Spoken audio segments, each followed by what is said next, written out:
Hi, my name is Jennette. I'm from New York.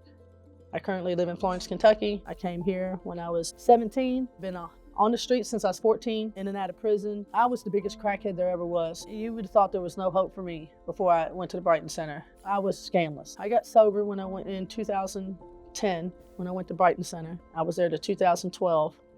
It's probably one of the best programs I've ever done in my life. I stayed sober after that for 12 years. After a 6-year relationship gone really bad, Corona happened, and I lost my job. I started self-destructing and ended up relapsing. I ended up homeless. Got stopped by the police and I had methamphetamines on me. I ended up going to jail for 10 days. The judge let me out of jail. The standards were sober living, therapy. I have to call for my color every week and do a urine sample when it's my color. I've been sober for like 22 days now, so I have a good mind, but I also know that I have to focus on moving forward to doing whatever I gotta do to stay sober. 22 days of being sober. How's that been for you? It's been rough because I'm around people who are getting high, and I'm around people who are homeless, and being homeless is very hard. It's hard begging for money or not knowing where you're gonna sleep, or the easy way out is to use a substance to take some of the pain away. When you're out there homeless and you have no place to sleep, it keeps you warm. It keeps you awake, so you don't have to worry about other people. It gives you the strength you need to keep going. And I know this sounds really strange or messed up maybe to someone who's sober or has never done any drugs. And when you're in a situation of being homeless, it's definitely drugs or alcohol that you turn to, and it definitely keeps you, like I said, it keeps you warm at night. So how easy is it for you to get those drugs? I can get them right now. That's how easy it is. It's sad, but I mean, I can get them right now. I don't even have to have money. So it makes it super hard to stay sober.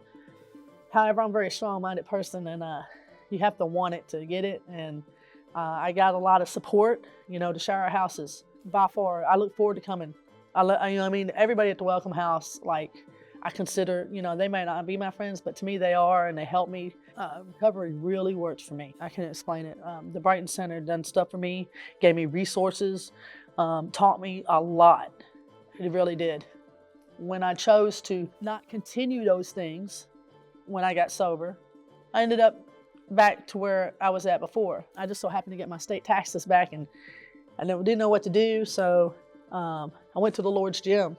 And so instead of getting high, I did something productive, and it ended up being sober for another day, and I felt good about it, you know what I mean? So having resources is great.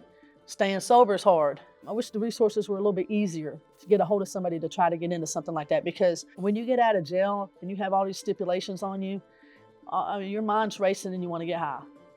So the harder it is to get into something, it's easier for a person to relapse. It's a wonder why people don't make it to sober living. Having, the resources out there and being able to utilize those resources are two different things. You get, like I said, you get out of jail and you have these stipulations that they want you to do. You don't have a phone. You can't make phone calls. You don't have money. You don't have a bus pass. If it wasn't for the Lord's gym being down the block from North Key, I'd probably be getting high somewhere. Resources, helping people, not just giving them the resources, helping them get to those resources and making those connections is what we need. I have a real passion for helping people. It's just that right now, with my situation, I'm not able to do that because I got to help myself before I can help other people.